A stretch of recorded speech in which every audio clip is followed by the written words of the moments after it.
Matang pumada senarani Punsi pag-inungsirani Asing ba nungsiba uyruba na Hayeng di soy na natingarani Kami naman ang ginataw na Kaya dawahal lambang Jam naman ang ginataw na Kaya dajakal lambang Hayeng di nambu Soy na natingarani Nungsibi nambu Soy na naunarani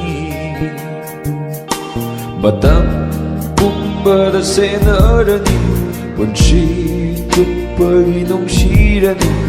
Asing ba nungsiba oy luba na Ayeng di soy na natingarani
Batang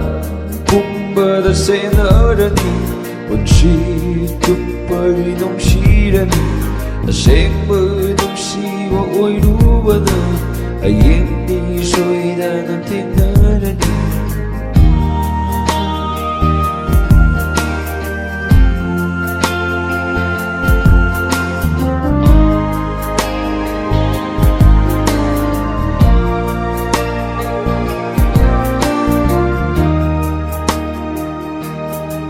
Mga natay bang damang phao na rarây Hai những bùa hay su hai bờ phong là ni Nung si pa mi hai re ni Hai yeng di nung si hai re Uduna layli mitsida wakalda kallirang Tabung lay handeng mana koirang Tawagi pa mo banang Uduna layli mitsida wakalda kallirang Tabung lay handeng mana koirang Tawagi pa mo banang Batang pumbada senarani Punsi pag-inungsirani Asing ba nungsiba oy luba na Hayeng di soy na natingarani Kami naman ang ginataw na Kaya dawahal lambang Jam naman ang ginataw na Kaya dajakal lambang Hayeng di nambu Soy na natingarani Nungsibi nambu Soy na naunarani Batang pumbada senarani Punsi pag-inungsirani Asing ba nungsiba oy luba na Ayeng di soy na natingarani